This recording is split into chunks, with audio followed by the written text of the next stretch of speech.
Yeah. No, I think I found within fitness coaching, there's definitely an emotional aspect to it, especially those people who feel worthless. A lot of people, not a lot. I say not to me. I don't haven't had a lot of people come to me feeling worthless.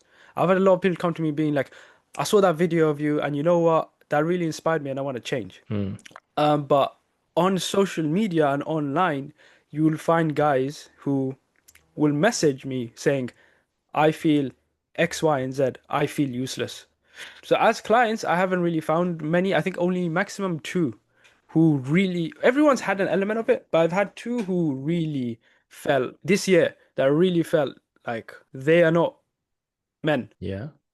Yeah. And it was very deep. And I think what happens with as with the and I think you'd find is the porn recovery coach as well, because it's a very intimate coaching program. Yeah. What you do in mine gets quite intimate as well because you go from a fitness coach to essentially a life coach Yeah. because I need to understand why you're so stressed out, why you're not sleeping. And something as simple as that, I'm just doing it for recovery's sake. I just want you to recover. But then it gets down to, my wife and I were just having an argument yesterday, and that's why. And my kids aren't allowing me to sleep. This is why. And then we go from there to work just sucks. I hate work. Okay, why do you hate work?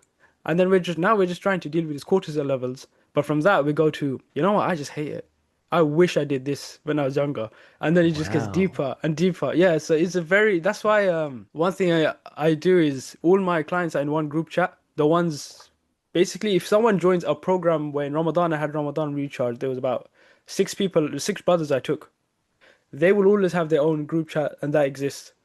But Mm-hmm. new clients every month that come in, because I never take more than five. It was just Ramadan, that was something special. I was ready to take 10, but I only took six because I realized it's too much. But I'll have them only one group chat so they can speak to each other, talk to each other, and they get very close. But with me, obviously, they get closer because we learn a lot about them. So I'm always in contact with them even after they leave. We used to get very close, and that's especially because I don't take like 100 people. I only have five max because I don't want more than that. You can't do a good job as a coach by yourself. And what I found is everyone feels a sense of incompetence. I always have to look back at myself as well when I see their situations, and then I realize they're not struggling with self accountability. When you started off this and you're saying like no one's coming to save you, what I've found within my coaching, they agree. No one's coming to save them, and they feel like they don't deserve to be saved. Yeah. As opposed to some guys online where you used to be like, it's not fair, it's injustice. We hate women, or we hate this. Life's hard. Like I get them too, but they're just dashing blame.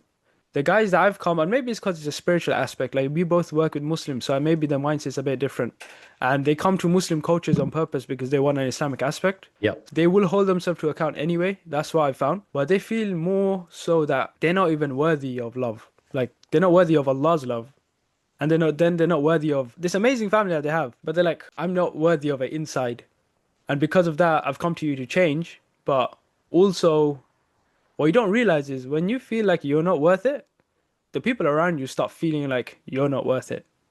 Mm. Indirectly, if you don't have a good self-worth, your wife, as much as she loves you, she's like, this guy is depressing. Inside, she's not gonna say that to you, but slowly, she's gonna be like, well, he doesn't talk to me the way he did. He's not as intimate in the way he was. He's has no self-esteem. She will slowly lose respect for you. Even a good, respectful wife, like there's something in the back of her head that's like, there's a distance between us. Why? And that's the sad thing is, it's your fault. Even if you are weak, even if you are fat, even if you're too skinny and you need to change, the fact that you hate yourself.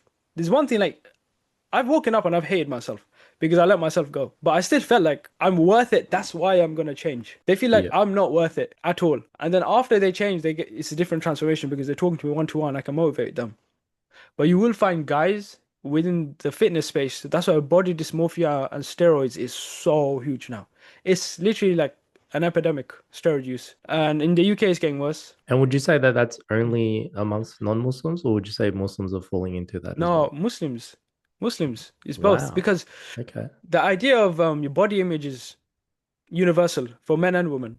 And Yeah. it's always been mostly women because all forms of media and marketing for self-image was for women throughout the centuries. Mm-hmm. Beauty. But now men, and that's because of social media, because we can see men.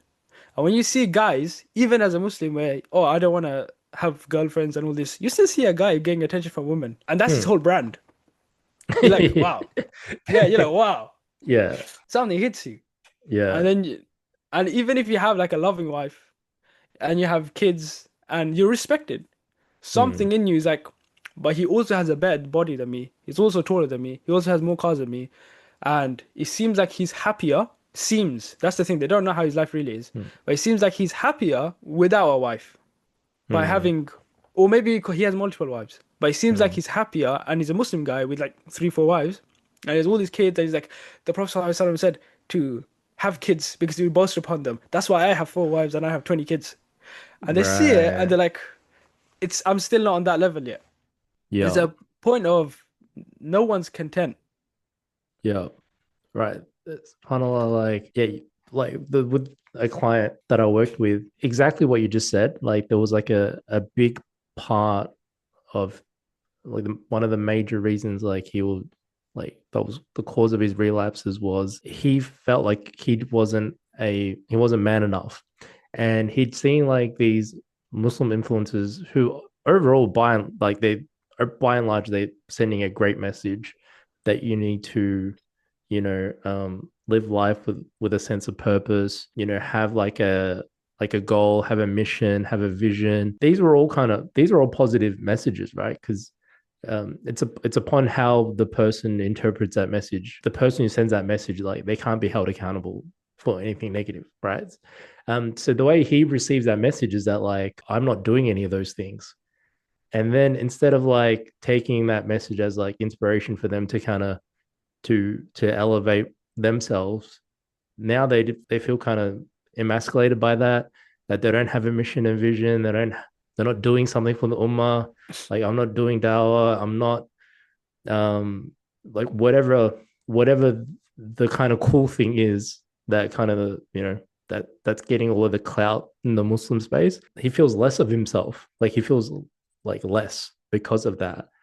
And because of that kind of emotional state that he gets into, he it ends up pushing him the way he's kind of unpacking all of this, that pushes towards like a relapse. And when you try to like kind of to help them kind of unpack that, they're attached like to like what you said. They don't feel like they're worthy, and no matter like what you say, they just like kind of take it down into a place where they don't feel like it's always going to be negative, something that's going to put them down even less. And you just want to give them the tools to be able to just kind of process those emotions and to have a bit of self-compassion. Without a level of self-compassion, like you beating yourself up, like that doesn't actually get you anywhere. It doesn't make you want to take the positive steps. It doesn't want to make you do the little habits, build the little actions that amass to like actual bigger outcomes in the long term. It almost becomes like a crutch. If you enjoyed that clip and you want to see the full video, you can click right here.